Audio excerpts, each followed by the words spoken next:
ہمارے استاد محترم مفتی محمد رفیع عثمانی صاحب رحمۃ اللہ علیہ، جو مفتی محمد تقی صاحب کے بڑے بھائی تھے، ایک دفعہ ان کا ایک ملفوظ میں نے سنا اور پھر اس کو کئی بار ہم نے تجربہ بھی کیا تو اس کو ٹو دا پوائنٹ پایا ہے۔ وہ فرما رہے تھے کہ ایک دفعہ میں نے اپنے والد صاحب سے عرض کی کہ حضرت، میں بہت چاہتا ہوں کہ میں عمرے کے لیے جاؤں، حج کے لیے جاؤں، لیکن اس کے باوجود میں جا نہیں پا رہا ہوں کہ میرے دل میں تڑپ بھی ہے اور میں جانا بھی چاہتا ہوں لیکن پھر بھی جا نہیں پا رہا ہوں۔ اس کی کیا وجہ ہے؟ میں بہت ہی گنہگار آدمی ہوں، حالانکہ فلاں بھی چلا گیا، فلاں بھی جاتا ہے، اور یہ جو مالدار لوگ ہیں وہ تو سب چلے جاتے ہیں، ہم پیچھے رہ جاتے ہیں۔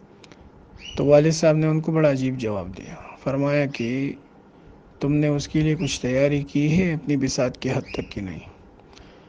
تو اس نے کہا کہ حضرت کیا مطلب تیاری کیا؟ ہاں، میں احرام بھی خرید لیتا ہوں اور بیگ بھی تیار کر لیتا ہوں، یہ بھی کر لیتا ہوں، یہ تیاری نہیں ہے۔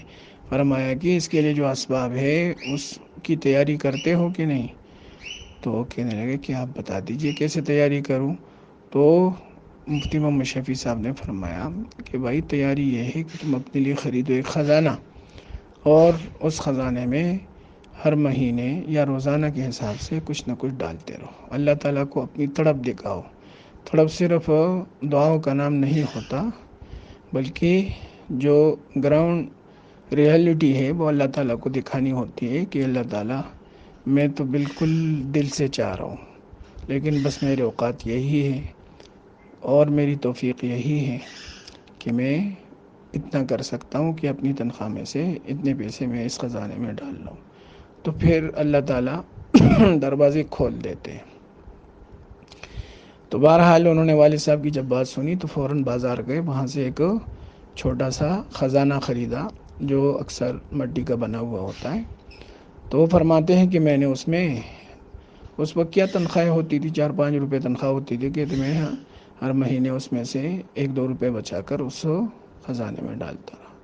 تو وہ فرماتے ہیں کہ خزانہ میں تو میں نے پتہ نہیں 100 روپے جمع کیے ہوں گے یا اس سے زیادہ، لیکن اللہ تعالیٰ نے صورتیں بنا دی اور اس سال بھی میں حج کے لیے چلا گیا، اور اس کے بعد جب بھی میں نے اس فارمولہ کو اختیار کیا ہے اور اپنی حقیقی تڑپ اللہ تعالیٰ کو دکھائی ہے، تو اللہ تعالیٰ نے مجھے قبول کیا ہے اور اپنے سامنے سجدہ ریز ہونے کی توفیق عطا فرمائی ہے۔ ٹھیک ہے؟